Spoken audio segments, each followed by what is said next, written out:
நீங்க யாரு?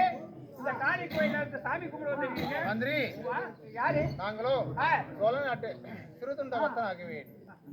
ஏன் கட்டி இழுத்து சென்றாய்? நீ சிறுதுண்ட வர்த்தன் தேவி வெங்காட்டனகை. இது மன்னன் உத்தரவே. அப்படி ஆகட்டும். மன்னனுடைய உத்தரவே.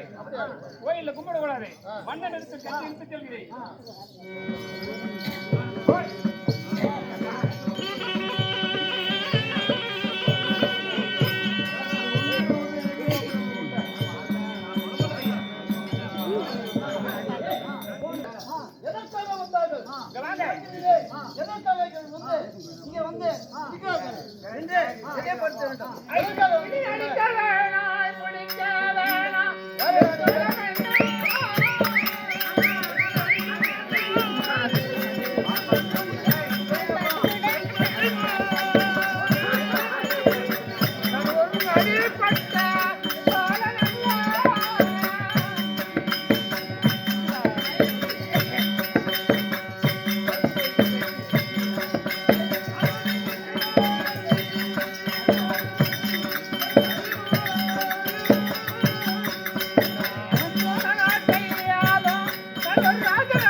சராதேவி கோயில்ல வந்து நாங்கள் சாமி கும்பிட்ட உடனே சராதேவி கோயில் திறந்து விட்டது.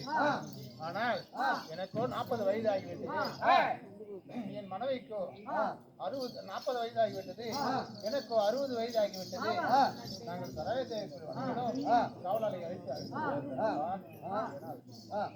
அப்படியானால் அப்படி இருக்கையிலே நீங்கள் எந்தெந்த கோயிலுக்கு போய் தாராதேவியிடம் வந்து வரம் வாங்கி குழந்தை பிறந்து விட்டதோ அதே போல நாங்களும் நீங்கள் போன புண்ணிய நதிகளுக்கெல்லாம் சென்று நாங்களும் வரம் வாங்கி வருகிறோம். அதுவரை உனக்கு பரஞ்சோதி என்று பெயரிட்டு அந்த ஊரை ஒப்படைக்கிறேன். நன்றபடியில் பார்த்துக்கொள். ஆமா, கருப்புலாங்கிபடியே தான் அந்த காலத்திலே ஒப்படைத்து போயிட்டு எல்லாரும் சொல்லிட்டாங்க. சராதேவி கோயிலை வணங்கி வந்து விட்டோம். உன் நாட்டு மக்கள் எல்லாம் நன்றாக இருக்கிறார் சுவாமி.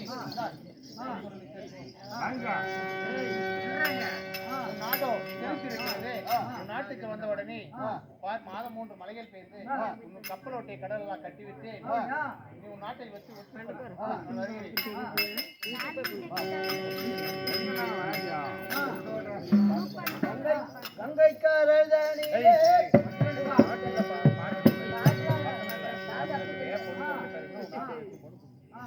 அதாவது நாங்கள்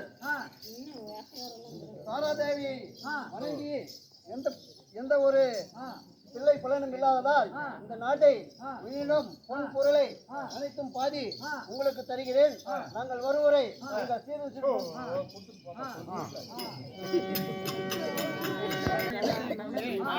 நாட்டுக்கு எடுத்து சென்று மக்களுக்கு கூட அப்படி என்று தெரிவித்து விட்டார். ஆனமாலையும் சேனமாலையும் இதோ சோழ நாட்டு மன்னன் அனுப்பிவிட்டார். அது என்ன செய்வது தெரியுமா பெண்ணே?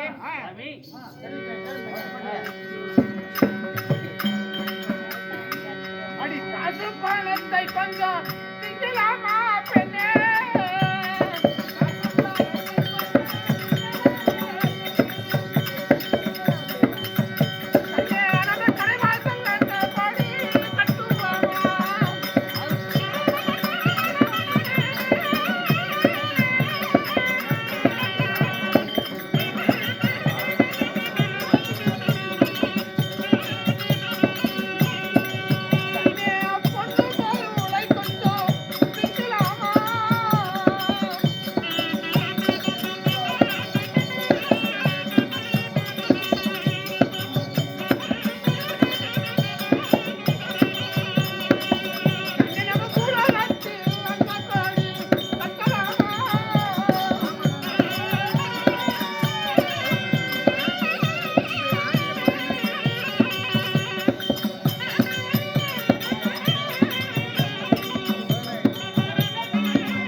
காசு பணத்தை தின்ன முடியாது, பொருளை தின்ன முடியாது.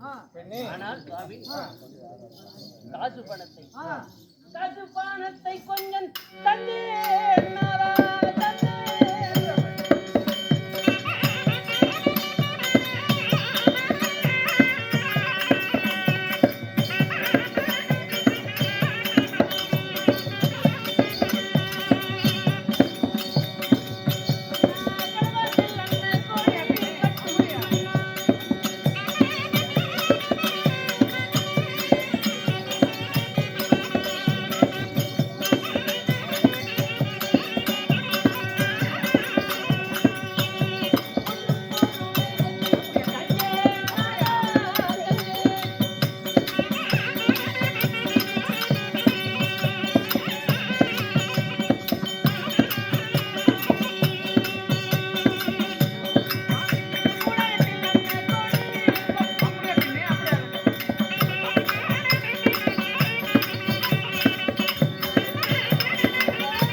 கடவாசில் அன்னை கொடி கட்டுங்க. அப்படியானால் பொன்னும் பொருள் தன்னை ஆ, இந்த பூலோகத்தில் அன்னை கொடி கட்டுங்க சுவாமி. அது எப்படி செய்ய வேண்டும் பெருமா பெண்ணே? நன்றாக உரைக்கு நீ கேட்டுக்கொள்வாய். ஆ.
பசி என்று வந்தவருக்கு பசி தீர அன்னமடமும், சோரென்று வந்தவருக்கு சோகந்தீர அன்னமடமும், கஞ்சென்று வந்தவருக்கு களை தீர அன்னமடமும் கட்ட வேண்டும். அப்படி கட்டினால் முற்றும் போதாது பெண்ணே, இன்னும் தெரிவிக்கிறேன் கேளும் பெண்ணே.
ஜங்குமரும் பெரியாக அமுது உண்ணார். இந்த அன்னக்கொடி பேசும் 1000 ஜங்குமரில் ஒருவர் குறைந்ததானால் இந்த அன்னக்கொடி பேசாது. இன்னும் திருக்கை கேள்வி பெண்ணே. இந்த 1000 ஜங்குமரம் பெரியாக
இருவரும் ஆ, தெரியாத அமுதுண்ணா ஆ, இந்த 5 கொத்து நாவமணி ஆ, பேசும் ஆ, 5000 ஜங்கமரில் ஒருவர் குறைந்ததானா இந்த 5 கொத்து நாவமணி பேசாது.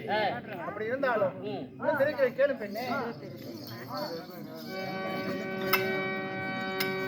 கண்ணே நம்ம இருவர் மாலாமா எப்படி நம்ம இருவர் மாலாமா ஒரு மனவாதி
ஆனால் பெண்ணே, அன்னை கொடி நட்டிவிட்டு ஆராய்ச்சி மணியை கட்டிவிட்டு யாராவது பாடி பரிதேசி சங்கமத்திலிருந்து ஒரு யாராவது வருவார் என்று நம்ம காத்திருக்க வேண்டும் அல்லவா? ஆகட்டும் சாமி. விட வேண்டும் அல்லவா?